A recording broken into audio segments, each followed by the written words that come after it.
And we take you back now to the Vatican City, and that's where the cardinals were preparing to elect a new pope. The understanding at the moment is that the doors have officially closed and the cardinals are now meeting behind closed doors. Linda Mnisi on the ground for us. Let's take you back there, Linda. Good evening to you once again. These developments, I'm looking at the pictures of the crowd that you are beaming to us, people watching with keen interest as to what happens next. Are you able to explain that to us? Indeed, Oli.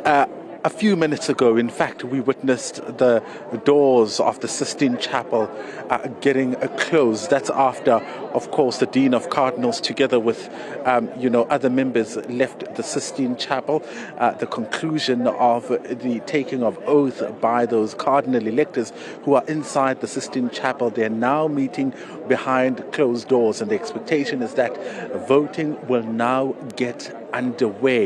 You should have seen the visuals coming out of the St. Peter's Square here, Oli, immediately when the sound of those doors, echoed through this particular space. People who are gathered here responding with an applause, really, to say we are now officially moving to one of the most important processes, and that is the voting process of the next pontiff. So they'll be waiting here, Oli. As you can see, they'll be waiting in their numbers, waiting to see how that unfolds. And it is likely to take a couple of hours, if not 2 hours or so. But we watch with keen interest because now people start moving around to, just get themselves really comfortable with, ensuring that they're able to be at a spot where they'll be able to see from here the chimney and the kind of smoke that will be coming out. You see members of the media now starting, of course, to move around to grab guests who will basically indicate and give a breakdown of what we've just witnessed. It is a historical moment. It is a nail-biting moment because we're edging ever so closely to the start of that voting process. I want to bring in somebody now, who will give us a sense of what we have been witnessing, but will sort of break it down for us. He is a South African studying here in Rome. That's Reverend Father Setlharemang Letseng. Thank you so much for your time. Quite an experience, right?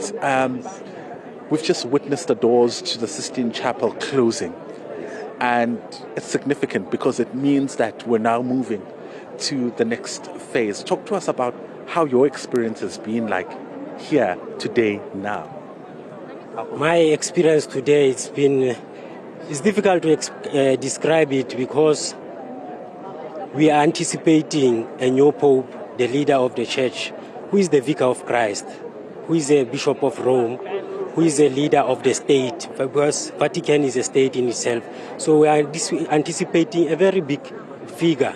So we have to anticipate in prayer, because first of all is a vicar of Christ, which means it's more spiritual.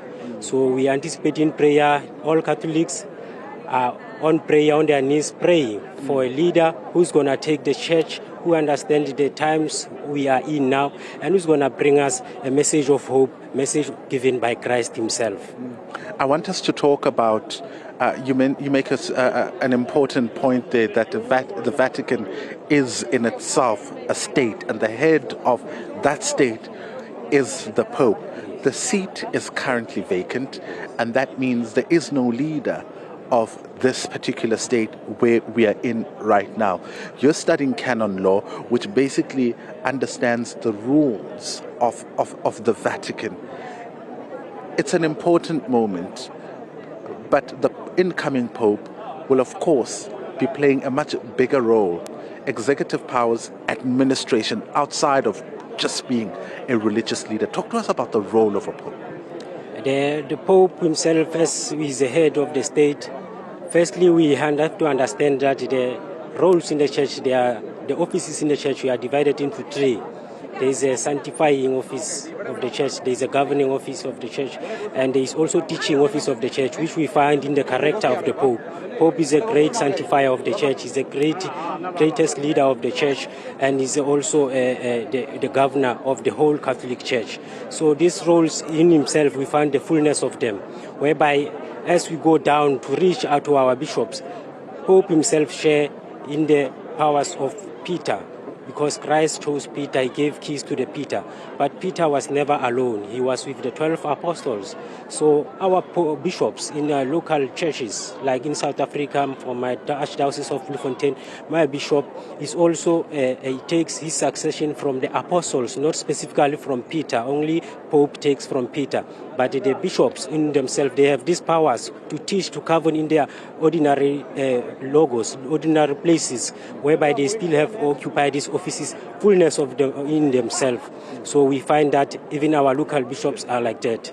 Let's talk about the role of the cardinals now. They've been playing an important role in the day-to-day running of the church because the seat itself is vacant. We're reaching almost the end of the tenure where basically the power is in their hands, although it's not executive power to change some of the decisions that have been made by the Pope. But to some certain degree, they enjoyed a bit of power that takes the church forward, like the finances of the funeral of the Pope and even the finances that cover this conclave. When we look at the structure of the church itself, more so that the church has survived so many years. There has been many changes to adapt, to try to live to the modern era. So when the Pope ceases to be, doesn't mean naturally there is no leader in the church. There is a man automatically anticipated. When this time comes, we have Kamalungo automatically takes the power as the leader. He oversees all this process which we are encountering now, the choosing, the closing of the doors, everything. He becomes the leader at the moment. So he looks at those things. But even with the cardinals, we see that they also have their hierarchy within themselves. We have a cardinal bishops, cardinal priests, cardinal deacons, of which everyone has a role specifically. So basically, the church have anticipated such moments whereby we know what we do when there is no Pope. We have to have a leader. So automatically someone takes over, which is given the head of the state. Like this, we realize that the church has survived so many years. With the history of the church, we find that moments like this are always anticipated, and there is always that formulated way to go about the events of like now, currently.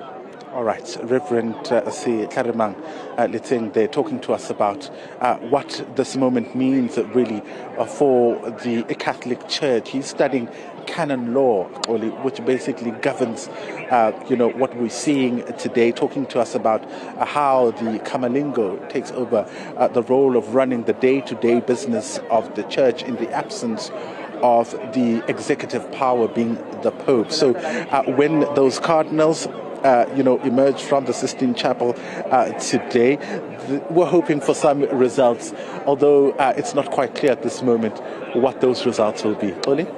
Linda Mnisi, thank you very much indeed. And we are going to keep our eyes fixed on the Vatican City as we monitor those cardinals. What exactly will result of tonight's meeting?